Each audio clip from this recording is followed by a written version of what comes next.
حضور علیہ الصلوۃ والسلام کی ولادت مبارکہ منانا، ولادت کی خوشی۔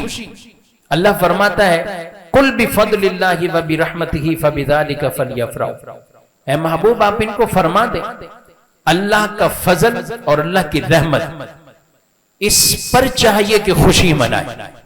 یہ جب اللہ کا فضل ملے اور رب کی رحمت ملے، اس پر ہمیں خوشی منانے کا حکم ہے کہ خوشی منائی جائے۔ اللہ کا فضل ملے، اللہ کی رحمت ملے تو اس پر کیا کہا کہ خوشی مناؤ۔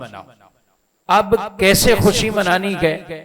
جو خوشی کے دائرہ کار، طریقہ کار ہمیں اسلام نے دیا، دین نے دیا، اس کے مطابق خوشی منانا، اور وہ اس کے مطابق ہو کہ جو شریعت اور سنت کے خلاف نہ ہو، مخالف نہ ہو۔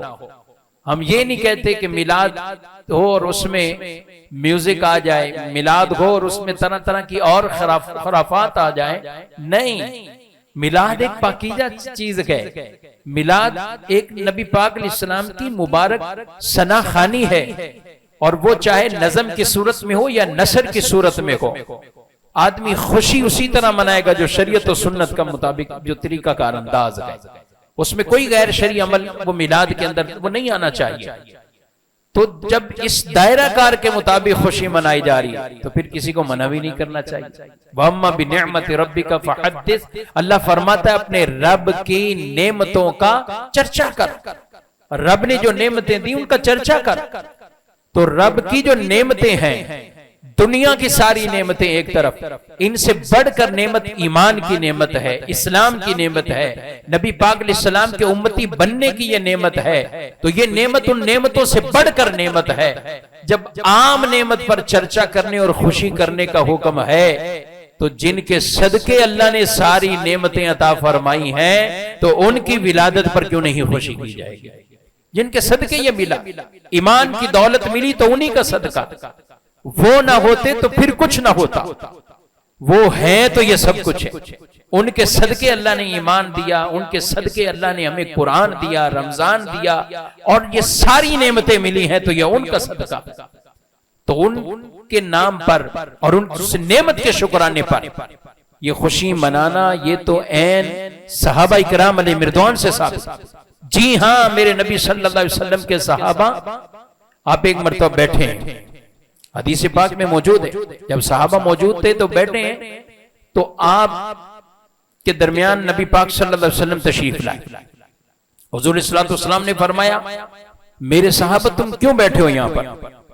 تو صحابہ کا کیا جواب تھا؟ یا رسول اللہ صلی اللہ علیہ وسلم ہم یہاں جمع ہیں کس لیے؟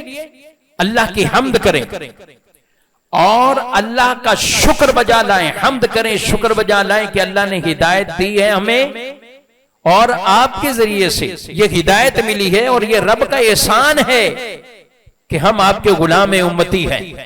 آپ کو اللہ نے جو ہمیں عطا کیا یہ اللہ کا احسان ہے، یہ بھی نعمت ہے، اس شکرانے پر ہم یہاں جمع ہیں اور ہم اللہ کی حمد کر رہے ہیں، اللہ کا ذکر کر رہے ہیں، حمد کر رہے ہیں۔ رب نے ایمان دیا، اسلام کی دولت دی اور آپ کو امتی بنایا، آپ کے ذریعے اللہ نے ہم پر یہ احسان کر دیا ہے۔ تو حضور السلام نے فرمایا میں تمہیں قسم دیتا ہوں، کیا تم اسی لیے جمع ہو؟ فرمایا میں تمہیں قسم دیتا ہوں۔ تو صحابہ کہتے ہیں کہ اللہ کی قسم ہم اس لیے جمع ہیں، اس لیے بیٹھے۔ میرے نبی علیہ الصلوۃ والسلام نے فرمایا میں نے تمہیں اس لیے قسم نہیں دی کہ مجھے تمہارے بیٹھنے میں کچھ شک گزر رہا ہے، اس لیے میں نے قسم نہیں دی گئی۔